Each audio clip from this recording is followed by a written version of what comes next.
Good evening, ladies and gentlemen, and welcome to your Thursday night edition of Fantasy Talk. I'm sitting beside league commissioner Trevor Pianga. Trevor, it's going to be an interesting week, isn't it? Yeah, it's going to be great. First off, thanks for having me. Absolutely. Welcome Hello to the show. to everybody. Hope you're all having a good time, and good luck this week in advance. So, we've got some more key games this week. It's week 10, 5 weeks away from the playoffs. Some killer matchups that could potentially pave the way for some clinches, potentially. We're looking at you, Mike. You got that weak D2 division.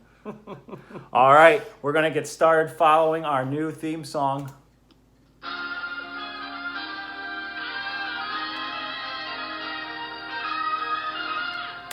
All right, so we're going to start off with our first matchup, and that's Dwayne versus Matt. Matt trying to get to 6-4, Dwayne trying to avoid, Dwayne trying to avoid 3-7. Yep. What are you thinking of here? I don't know. Dwayne's got to really step it up here. Just looking at his team, he's still got that San Francisco defense. I don't know why, but we're not here to rag on anyone. So, what are you talking about? Dwayne's got just an abysmal defense in the 49ers. He's still, touting last year's team, but that certainly has changed. That's fair. San Francisco, obviously, a lot of injuries on both sides of the ball. For Matt, got a couple key players playing tonight. Indianapolis defense. And he's got Rodrigo Blankenship, the kicker, who's been kind of shaky on those extra points lately. So will he get the job done for Matt tonight? We are going to have to wait and find out. Next game, we're looking at Eric 4-5, Sam 2-7. Big night for Sam, starting Ryan Tannehill alongside A.J. Brown and the Tyrant Titan himself, King Derrick Henry. So we will see if he's able to break through against the second-ranked Indianapolis Colts defense. Let's see what else we got here. Eric not going to get the start from McCaffrey this week, out again. So, this is an opportunity for Sam to strike and get that much-needed third victory to still have a shot at winning the division, barring some crazy chaos. Yeah, I think both players are looking for a pretty big game from the Tennessee Titans. Eric with the defense, Sam obviously Tennessee a big part of her game. She's got all the key players from Tennessee there. It'll be an interesting matchup for sure. All right, next one we got Alex sitting at 5-4, Spencer at 4-5. Spencer coming off another heartbreaking loss after electing to start Matt Stafford over Superman Cam. Spencer, I told you at golf on Saturday you needed to start him, and once again just wouldn't listen to anybody's advice. Let's see, what are the big game? What do we have going on here? Spencer's kind of a big underdog here, and will need some huge performance from his backup wide receivers. Yeah, additionally, big game for Matt Prater ahead. Like 5 field goals. He's going to kick 10, 50-plus yard field goals. I think it's 5 points if you get 50-plus yard field goal. Looking for a clutch game from the Prater. Yeah, a couple of his 2 top wide receivers have byes this week, so it's a little bit unfortunate for him, but we'll see if Alvin Kamara, Matt Prater, and everyone else on his team can get the win. Absolutely. We'll have to stay tuned for that. Moving on, we got Jamie versus Spencer. Winner of this one's going to get to 500. What do you see going on here, Trevor? Yeah, let me pull it up real quick. I'd like to say red hot Jamie coming in looking for a 4th win in a row to add to that Grim Reaper I don't know what to call that, just a thrashing that she's been building up here. Yeah, I think, my brother, he's probably a little bit happy that CMC's out this week. Mike Davis gets a chance to shine for Carolina. Teddy Bridgewater, who was doing great in McCaffrey's absence. So yeah, exactly. If he gets the same production, it could be beneficial for Spencer here. This matchup is a nail biter with the projected point spread of only 1 point. So we got to stay tuned with that as well. Yep. Phillip Rivers playing tonight. Oh yeah. Old man Rivers for Jamie. Jamie's picking up old man Rivers because apparently she didn't want Carson Wentz. But beside the point. We'll see how he does. It'll be interesting. All right, on to your next matchup. Myself versus the heterosexual life partner. all I gotta say is this is all I gotta do to just finish off my Pianga trifecta. What do you have to say about this? Well, I think obviously it's not going to happen. You are projected to lose. It is going to be close. I think I've got Miles Sanders back this week.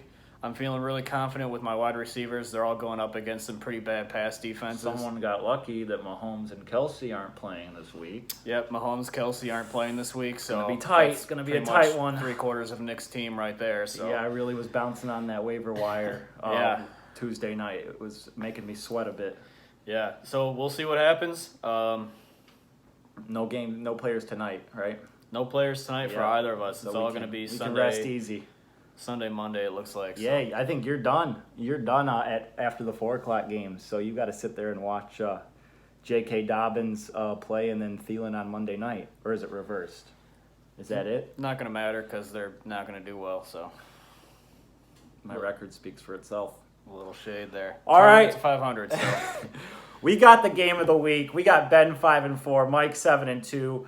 Mike with a win and certain wins from Division I teams. We'll put him all but a lock for the Division II championship, giving him an automatic berth in the playoffs and a bye week into round 2. Ben's been licking his chops for this one. He claims Mike to be a little overrated. Can Ben knock off the number 1 team in the league? He'll need some help behind some Dalvin Cook firepower. What about you, Trevor? What are you thinking can happen here? It's a close game. yeah, Delvin Cook's been all over the field. I think he put up about 50 points against me the other day. So Twice. I'm He's still he's got salty like about 38 it. plus in like the last 2 weeks. yeah, I it's think. ridiculous. I don't know. It's gonna be interesting to see what happens. Josh Allen's playing. A couple of questionable players for Mike. Oh, yeah, he's got 2 running backs and 2 wide receivers. His starting 2 of each listed as questionable right now, so we'll have to stay tuned with their status and if Josh Allen can pick up the slack and give him another 40-point victory, which, I just wanted to say, take a little break from fantasy, talk about real life here. It sure is a bummer that we're not getting any tailgate action amongst the NFL fans this year because we're missing some great Bills Mafia footage. I really missed the shopping cart jousting. Personally, that was a fan favorite of mine. I miss going on Twitter and seeing Bills fans fall off of fucking building and break a table. Yeah, breaking every tables. Single week. Coitus in the shame. parking lot. You don't get there's none of that Yeah, anymore. yeah. So we hope that we're back to that next season. We can see the Bills Mafia back in action. Or we all become Bills fans and start our own Bills Mafia, which is an option. There's a nice street out there for some good I'll go buy some shopping tables, cart. yeah. And I work at Bush's. I'll get those shopping carts. So think about it. All right, Bills Mafia. All right, the moment you've been waiting for, my interview with the commissioner himself, Trevor. Here we go. All right, we're thinking about I'm thinking about some potential changes for next season. Nothing that's going to make or break anything, just some things to keep things interesting. First of all, what are your thoughts on the draft order next year being determined by reverse season standing? For example, as it would stand right now, Sam was in 12th and Dwayne is in 11th. So Sam would get the number 1 pick, and Dwayne would get the number 2 pick, and so on down the line. So that would mean if the season ended today, Mike would be drafting 12th, and I would be drafting 11th. Yeah, I think I really like the randomized draft process. Should we leave it up to a vote? A vote, obviously. Whatever you guys want is what I'm trying to do, really. But at least to me, the draft is, it's all over the place. It's random every time, no matter what the order. And that's fair take, yeah. And also, first might not always be the greatest. You get the first pick, but you also get the last pick in the second round, So Very true. There's a lot of players that go between those intervals that you might want to pick up. Yeah. So, the sweet spot could be in the middle, and it's never a given, A lot of players injured this year, a lot of players sick. Let me ask you this. Let me ask you this one. What if the last place team got to pick where they draft? And so on and so forth. What about that? That's interesting. That could be an option too. We're not settling on anything right here. We're just throwing ideas out. Yeah, for sure. I'm up for suggestions. At least my preference right now, I think, Keep is it randomized. just keep it randomized. Although I will say, I think the past 2 years, Eric has had the first pick in both drafts for some reason. So And he won last year. yeah, so maybe. And if McCaffrey I think he had McCaffrey who's McCaffrey injured right both now, years, but yeah. if McCaffrey's able to get stable for the final 4 weeks of the season, he could certainly make a push for a repeat. Yeah. So we'll have to stay tuned with that. My second question builds off of that and is, what are your thoughts on the divisions every season? Are we gonna keep those the same? Or are you planning on changing those up potentially by draft order, or season standing order? My bad. It could be season standing order. We could do, 4 divisions 4 divisions. if we want, 3 people in each division, or we can get even more people. Think about it. Expansion? We talking about expansion already? We're talking about expansion. All right, I've got big plans for the future. Okay, 30-team Luckily, league. it's democratic. Yeah. 30-team league, so start scouting players now because they're going to be in, not a lot of great players towards the end of the draft if there's 30 teams, but Anywho, tight ends as a flex option next year. I was kind of bummed out not to see that. I thought that was a thing that was in there last season, that you can make a tight end a flex. You certainly can do that in ESPN, which I'm in 2 other leagues right now. all right. Through ESPN. ESPN's a classic, but I honestly think I like NFL's interface and setup a little more. But Yeah. I would like to see a tight end option as a flex. It certainly could increase their draft stock. So another thing to think about as well if you all want to. I 100% agree discuss with that. you. I think this year is a big example of players getting injured all the time. It might be nice to have that flex option of a tight end. And tight ends, I feel like these days are becoming more and more important to the team. Catching more passes, they're more involved in the offense. They're not just out there to block. Yeah. I mean, think about it. That would like entice someone to draft Kelsey and Kittle early on. And then could you imagine? Kelsey and Kittle on one team? Yeah. Could you imagine those possibilities? Dude, you'd win every single game. You might. It would certainly make it an interesting scenario to think about. So, last question. Thoughts on your chances for the rest of the season? As you have 4 matchups after this, you got Jamie next week, your brother the following week, and then Dwayne, and then Dwayne's down the drain, and then your longtime best friend Spencer Opie in the season finale. You're sitting at 4-5. What's got to happen for you to get into those playoffs? Yeah, I'm feeling pretty good. I think my team is coming together. Everyone's starting to get healthy at the right time, hopefully getting Raheem Mostert back. But, I mean, look, Jamie, I think that's in the bag right off the bat. I'm not too worried about that. I already beat my dad, and also probably pretty much everybody else has already beaten my dad, so that's not going to be a problem. Who hasn't? Yeah, exactly. Wait, we can find that out for you guys real quick. Keep talking, and I beat my brother. I'll crunch those numbers. So I'm going to obviously beat him again and give him a bunch of shit for it.